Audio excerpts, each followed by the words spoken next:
Halo, Assalamualaikum warahmatullahi wabarakatuh, teman-temanku semua dimanapun Anda berada. Saya doakan semoga teman-teman saat ini dalam keadaan sehat walafiat dan tidak ada kekurangan suatu apapun. Amin amin ya robbal alamin. Nah, kali ini teman-teman, apakah teman-teman pernah mengalami sebuah kejadian yang mana teman-teman mengalami sebuah keterlambatan di dalam sebuah acara yang spesial dan sangat berarti bagi teman-teman, atau momen tersebut merupakan momen yang sangat spesial bagi teman dan keluarga. Nah, padahal teman-teman sudah mempersiapkan atau prepare untuk menghadiri acara tersebut dengan sebaik mungkin. Namun, kita tetap saja terlambat di acara tersebut. Atau mungkin teman-teman pernah mengalami kejadian ketika teman-teman mendapatkan rezeki keuangan yang cukup besar, akan tetapi tiba-tiba saja uang tersebut habis begitu saja dan tidak bisa kita menabung. Padahal secara logika kita bisa menabung karena rezeki uang tersebut merupakan rezeki yang cukup besar bagi teman-teman dan tidak biasa terjadi di kehidupan teman-teman. Nah, itu tadi teman-teman yang dinamakan dengan pola kehidupan yang sering melekat kepada diri kita dalam kehidupan kita sehari-hari. Nah, bagaimana hal itu bisa terjadi teman-teman? Itu dikarenakan kejadian-kejadian atau kebiasaan-kebiasaan kita di masa yang lalu, ya, kebiasaan-kebiasaan kita di masa yang lalu yang menjadi sebuah auto guidance system atau sistem panduan otomatis bagi semesta untuk melayani kehidupan kita. Nah, pada case yang pertama itu dinamakan dengan pola terlambat teman-teman.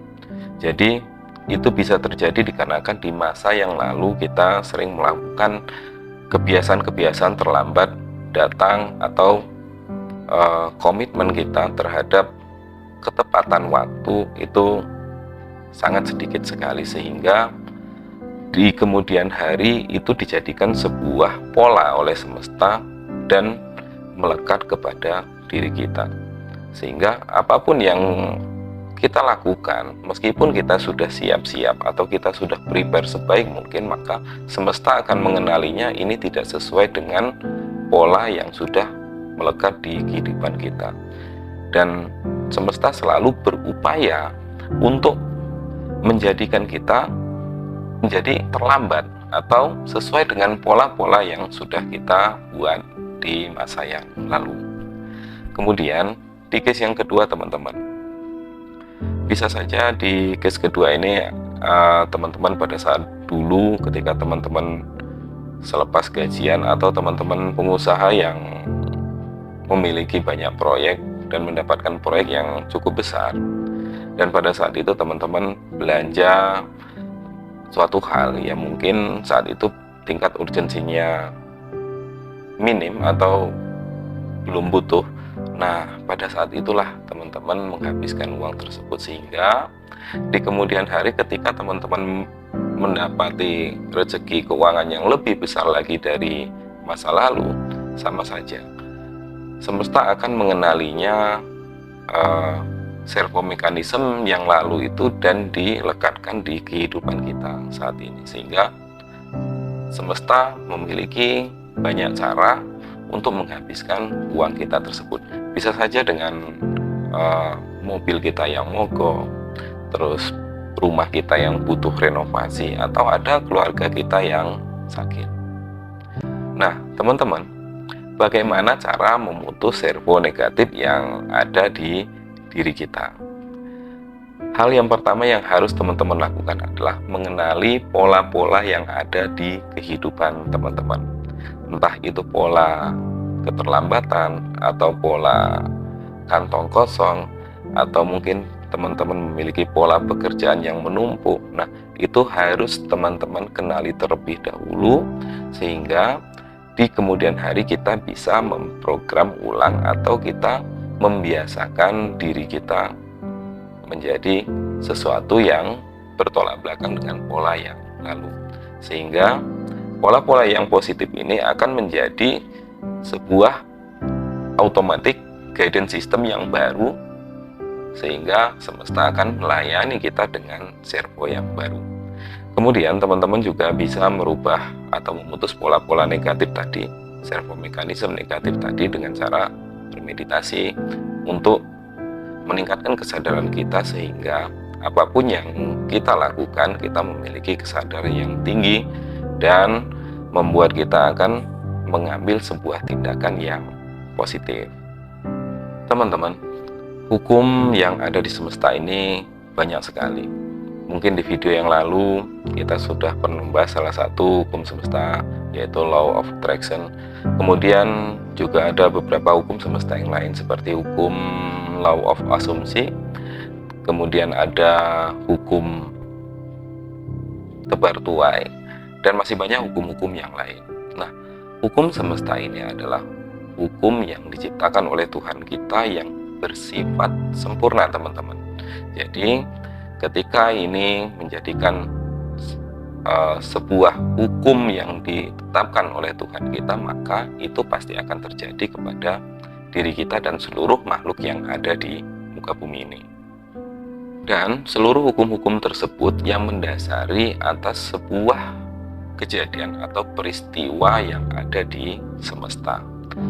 Oleh sebab itu teman-teman, kita harus aware terhadap diri kita, terutama dengan keinginan-keinginan kita. Karena apa? Keinginan kita itu adalah perintah bagi semesta untuk memenuhi keinginan kita tersebut.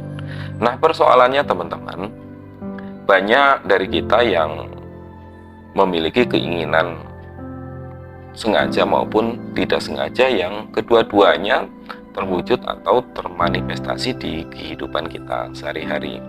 Nah, teman-teman mungkin bertanya, bagaimana mungkin ada keinginan yang tidak sengaja? Biasanya kita kalau berkeinginan pasti didasari oleh kesengajaan.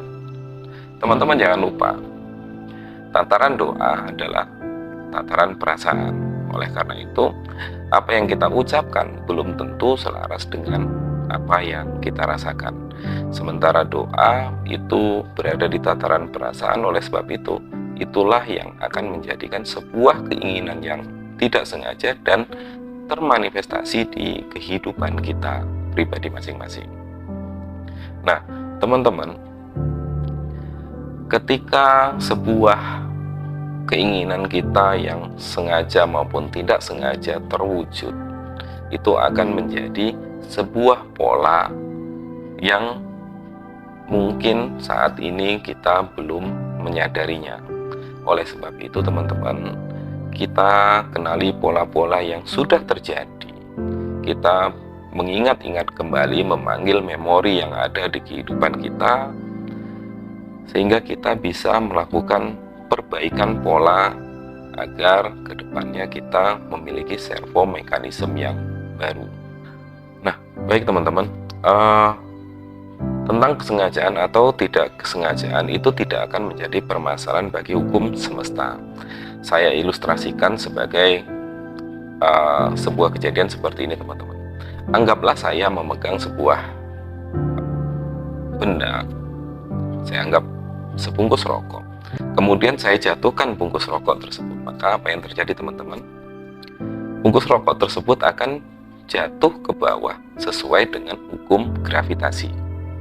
Nah, di lain waktu saya juga memegang satu bungkus rokok tersebut dan secara tidak sengaja saya tersenggol dengan teman-teman misalnya. Dan kemudian apa yang terjadi, teman-teman? Maka rokok juga akan jatuh ke bawah. Oleh sebab itu, tadi di awal saya mengatakan bahwa sengaja atau tidak sengaja hukum semesta akan tetap berlaku.